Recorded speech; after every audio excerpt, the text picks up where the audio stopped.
Tarkime, kad jūs reikalingą failą pamatėte failų miniatiūrose. Kaip sužinoti, kur jis yra? Vieną kartą ant jo paspaudus, jis pasižymėjo. Tada galim paspausti ant jo dešinį pelytės klavišą, pasirinkti failo informaciją ir rodyti failo vietą. Ir mane kompiuteris automatiškai nuteleportuoja į tą vietą, kurioje šitas failas ir yra. Pasižiūrėkim, kaip atrodo darbas su failais, jeigu jūs naudojate ne sąrašą, o štai šį peržiūros būdą. Jeigu yra kažkas faile parašyta, mes matom, kas yra viduj, tai yra miniatiūras. Pabandom sugrįžti. Pasižiūrėkim, kaip atrodo aplankai. Aplankai atrodo štai taip. Jeigu aplankų pavadinimai yra gana ilgi, tai šitaip dirbti nelabai patogu. Patogiau yra pasidaryti sąrašą, kad matytųsi visi pavadinimai. O kada patogu šitaip dirbti? Na, galbūt tada, kai turim daug nuotraukų, ar ne? Nes tada nuotraukos mes matom, o jeigu pasidarom kaip sąrašą, mes nematom, kas jų viduj, mes matom tik jų pavadinimus. O jeigu mes pažymim failus, na, tarkim, žymim su pelyte, bandau pažymėti, o žiūrėkit, tempiu failą ir man jie kažkaip nesižymi.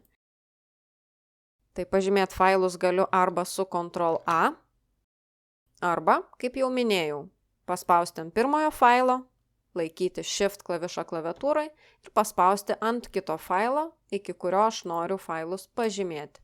Tada paleidžiu Shift ir jie yra pažymėti. Kaip atskirti, kurie pažymėti, kurie ne? Pažymėti failai yra tokie melsvi, o nepažymėti turi kitokią spalvą. Ir viršuje rodo, kad pasirinkti 5 failai. Na gerai, dabar pasižiūrėsim, kaip reikia pervadinti failus ir į ką labai svarbu atkreipti dėmesį. Pabandykim pervadinti štai šį failą, paspaudžiam ant jo dešinį pelytės klavišą ir pasirenkam pervardyti. Kompiuteris šiaip yra mums draugiškas ir mums iškart pažymėjo tą vietą, kuri yra failo pavadinimas. Ko jis nepažymėjo, tai yra failo galūnės, nes failo galūnę paprastai reikia palikti. Nesugalvokit tos galūnės ištrinti, nes kitaip galit sugadinti failą. Kompiuteris nebepažins, kas tai per failas ir gali būti visokių klaidų. Tai kad išvengti kompiuterio klaidų ir kažkokių nesusipratimų, failo galūnę visada paliekam, nes tai yra labai svarbi failo dalis. Galim nutrinti pavadinimą ir pavadinti jį taip, kaip mums reikia.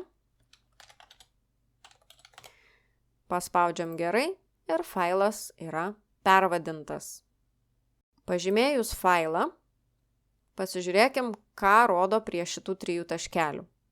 Paspaudus šitos 3 taškelius mes matom lygiai tą patį. Ką matome, tiesiog paspaudus ant failo dešinį pelytės klavišą. Matot, šita lentelė ir šita lentelė yra lygiai tokios pačios. Tai kaip jums patogiau, ten jūs ir spaudžiat.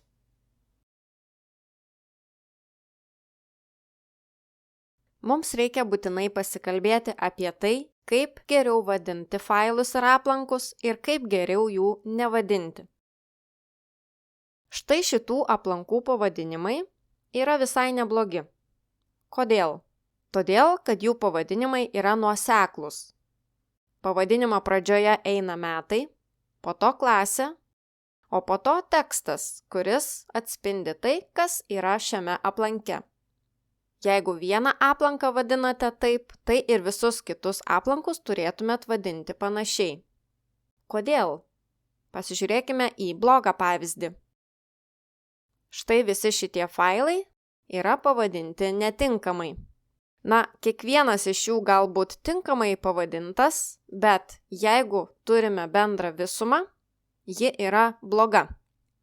Mes jau išsiaiškinom, kad kompiuteris rikiuoja failus pagal abėcėlę arba didėjimo mažėjimo tvarka, jeigu tai yra skaičiai. Jeigu mes vadinsime failus taip kaip papuolę ir nesilaikysime jokios struktūros, tai failai bus išrikiuoti netinkamai. Pasižiūrėkit, kaip yra čia. Iš pradžių eina klasė 5B, po to 6A, po to 8A, po to kažkodėl 7A, ir tik po to 5A. Jeigu mes būtume šios failus pavadinę pagal tam tikrą taisyklę, tai visi šitie failai būtų išsirikiavę taip, kaip reikia. Iš pradžių būtų 5A klasė, po to 5B, 6A, 7A ir 8A. Kas čia yra padaryta ne taip? Pavyzdžiui, štai šiame faile skaičiukas yra gale, o šitame faile skaičiukas yra priekyje, o šitame faile yra pridėti mokslo metai, kai tuo tarpu visuose kitose failuose mokslo metų nėra. Šitas failas iš viso yra ne į temą, nes jis yra nepavadintas. Jam reikėtų suteikti visai kitokį pavadinimą. Pasižiūrėkim, kas bus, jeigu aš pervadinsiu štai šį failą ir 5A klasę perdėsiu į pavadinimo priekį.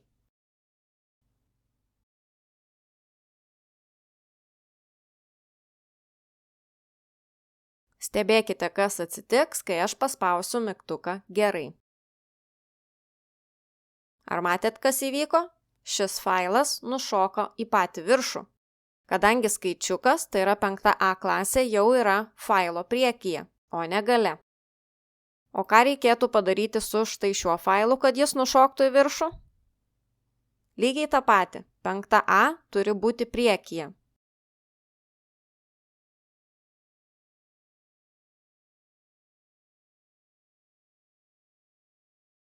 Vėlgi pasižiūrėkim, kas nutiks, kai aš paspausiu mygtuką gerai. Ar matot, šitas failas irgi nušoko į patį viršų, nes skaičiuką perdėjau į priekį. Na ir beliko sutvarkyti šitą pavadinimą, kad 7A klasė eitų ne po 8A, o po 6A. Ką reikėtų daryti štai čia? Nutrinti mokslo metus priekyje, kad priekyje būtų tik 7A. Taip ir padarykim. Kai paspausiu gerai, žiūrėkim, kas nutiks. Matot, dabar yra 6A, 7A ir 8A. Taigi, kokią išvadą galim padaryti? Jeigu mes turim krūvą failų vienoje vietoje, tai turėtumėm nuspręsti, koks bus pavadinimo formatas. Ar mes dėsim klasę pavadinimuose, ar nedėsim. Ar mes dėsim mokslo metus, ar nedėsim. Jeigu dėsim, tai kur tie mokslo metai, ar kur klasė bus. Ar priekyje pavadinimo, ar gale ir panašiai.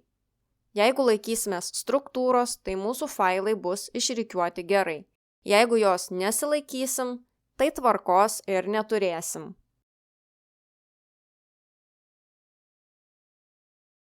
Dabar panagrinėsim, kas yra prioritetas ir kas yra darbo sritis.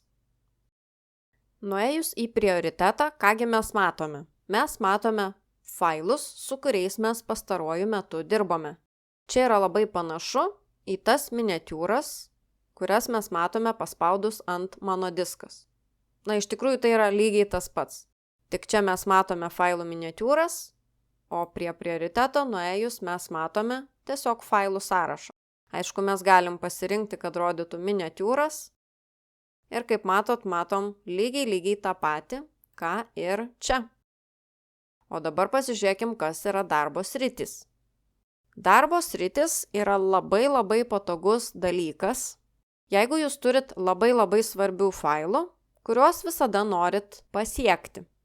Kaip minėjau anksčiau, labai svarbius failus jūs galit pažymėti žvaigždute, bet pažymėjus failus žvaigždute, šitoje vietoje gali pasidaryti greitai tokia labai didelė betvarkė. Įsivaizduokit, jūs šiandien gavot kažkokį tai svarbų dokumentą, jūs jį pasižymėjot žvaigždute, na ir tvarkoj, jūs jį čia visada rasit. Praėjo mėnuo, jūs gavot dar vieną kažkokį labai svarbų dokumentą, jį vėl pažymėjot žvaigždute, jis čia atsirado. Dar kitą dieną pažymėjot failą, dar kitą dieną ir čia gali jums prisikaupti tiek daug tų failų ir čia gali būti tokia betvarkė, kad tas pažymėtas žvaigždute praras savo prasmę. Na, jūs čia turėsit visus savo svarbius dokumentus, bet įsivaizduokit, jūs jų turėsit ten 50 ar 100 ir tarp jų susigaudyti bus ganėtinai sunku. Lengvesnį gyvenimą mums gali padaryti darbo sritis. Šioje vietoje aš turiu susikūrusi savo darbo sritis ir čia laikau svarbiausius dalykus, kuriuos aš dažnai naudoju, kuriuos aš bijau pamesti, bijau pamiršti, kad tokie egzistuoja. Na, pavyzdžiui, jeigu jūs turit kažkokius failus, kur jūs turit kiekvieną mėnesį užpildyti. Arba failus, kur turit užpildyti metų gale, ar metų pradžioje, ar kažkada kitų metų. Tai atsakymas į visas jūsų problemas yra darbo sritis. Tik aišku, jas reikia susitvarkyti pagal save. Jeigu jūs jų nesusitvarkysit, tai daug naudos iš jų neišpešit. Aš labai džiaugiuosi šituo dalyku, darbo sritimis, jos man labai pagelbėja, nes aš jas atsidarius iš karto matau. Aha, čia yra man svarbus dalykai, čia yra svarbus dalykai, kur aš karts nuo karto turiu pasižiūrėti ir kažką čia pakeisti. Čia yra darbai, kuriuos aš šiuo metu darau ir kiti svarbus dalykai. Tai pabandykim mes susikurti dar vieną darbo sritį. Štai čia yra mygtukas, sukurti darbo sritį. Na ir pasivadinkim, tarkim, metų pabaigos darbai. Sukurti. Ir mums atsiranda langas su mygtuku pridėti failų. Šičia mes galim susidėti visus failus, kuriuos mes turėsim padaryti metų pabaigoje. Tai pridėkim. Čia rodo visokiausius failus, kuriuos aš nagrinėjau šiandien, vakar ir anksčiau. Tai čia tas pats kaip tos miniatiūros. Bet aš galiu nueiti tiesiai į mano diską arba tiesiai į bendrus diskus ir susirasti tai, ko man reikia. Na gerai, pabandysiu aš pasirinkti kažkokį tai failą iš mano disko. Galiu pasižymėti ir spaudžiu įterpti ir tada atlikta. Tai įsivaizduokim, kad čia buvo kažkokios tai tikros užduotis, kokias jums reikia padaryti ir jos visada bus čia, jeigu jūs jų neištrinsit arba jeigu kažkas kitas jų neištrins. Šitą darbo sritį mes visada galime papildyti. Paspaudžiam žiūrėti darbo sritį ir pridėti dar failų. Ir taip galit čia prisidėti iki 25 failų. Matot, failų 3 iš 25. Yra apribojimas, kad jų per daug neprisidėtumėt, nes jeigu jų prisidėsit per daug, vėlgi bus betvarkė. Mes betvarkės nenorim, mes norim kaip tik pasidaryti savo tvarką, ar ne? Tai jeigu aš prisidėsiu, tarkim, tokį neįtemą failą, bet aš jį, tarkim, pridėsiu, įterpiu, spaudžiu atliktą ir šitoj darbo srityje jau yra 4 failai. Ir tų darbo sričių mes galim susikurti daugiau. Pavyzdžiui, rugsėjo mėnesio darbai, spalio mėnesio darbai, arba ten mėnesio pabaigos darbai, mokslo metų pradžios darbai. Na, kaip jūs susigalvojat, taip jūs savo galit susikurti savo darbo sritis ir jos visada bus pasiekiamos čia. Jums nereikės naudoti kažkokios paieškos. Jie visada bus čia, jūs galėsit juos atsidaryti ir juose iškart kažką pasižymėti, kažką padaryti. Ir viskas. Taigi toks mano patarimas. Naudokitės darbo sritimis. Susikurkit savo kažkokią tai sistemą. Pasidarykit savo pasilengvinimą. Iš darbo srities galima, aišku, failus ir pašalinti. Tai mes pabandykim taip padaryti.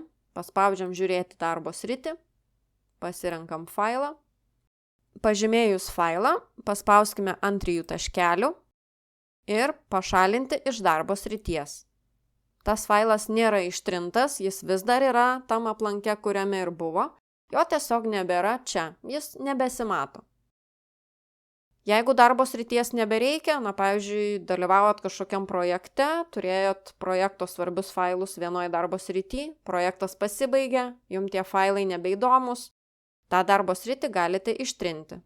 Paspaudžiam ant 3 taškelių, čia kaip matot galim ir pervadinti, ir ją paslėpti, arba tiesiog pašalinti. Čia dar kompiuteris parašo tokį priminimą, kad darbo sritis bus pašalinta, bet failai liks savo pradinėje vietoje. Kitaip tariant, ten tuose aplankuose, kur tie failai yra, jie neišsitrins. Jie ten ir liks, bet tiesiog nebeliks šitos darbo srities. Spaudžiu pašalinti ir viskas, šitos darbo srities nebėra. Dar vienas įdomus dalykas yra štai šita I raidelė. Kas ta I raidelė? Ji parodo kažkokią tai informaciją. Paspauskim ant jos ir pasižiūrėkim. Čia rodo būtent to aplanko, kuriame aš dabar esu, informacija. Rodo jo pavadinimą, rodo savininkas, tai yra kas jį sukūrė, kada jis buvo pakeistas, atidarytas, kada sukurtas ir taip toliau. Bet aš dar galiu matyti veiklą. Paspaudžiu ant mygtuko veikla. Ir čia matosi, kada aš ką veikiau. Pavyzdžiui, šiandien pervardinau failą iš tokio į tokį. Atkūriau 7 failus. Rodo, kada aš juos buvau ištrynusi, rodo, kada ką pervadinau, kad sukūriau failus, kad pervadinau, kad perkeliau kažką kažkur ir taip toliau.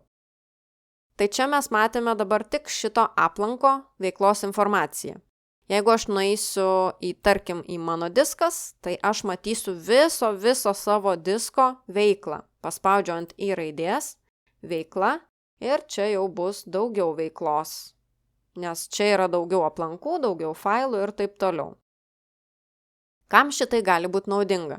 Jeigu čia yra bendras kažkoks diskas, aš čia neisiu dabar į bendrą diską, nenoriu, kad jūs dabar matytumėt, koks žmogus ką čia veikia, bet jeigu jūs būtumėt bendram diske ir paspaustumėt tą I raidelę, jūs matytumėt, koks žmogus ką darė. Koks žmogus ištrynė kokį failą, koks žmogus perkelia kažkokį tai failą į kurią vietą. Ir taip toliau, ir taip toliau. Tai yra labai naudinga, nes kuo daugiau žmonių dirba su vienu disku, su bendrais failais, tuo didesnis šansas, kad kažkas kažkur pasimetė, prasirado ir taip toliau. Tai šičia jūs galite matyti, kas ką veikia, kas šitą failą ten perkelia, kas šitą failą pervadino ir taip toliau.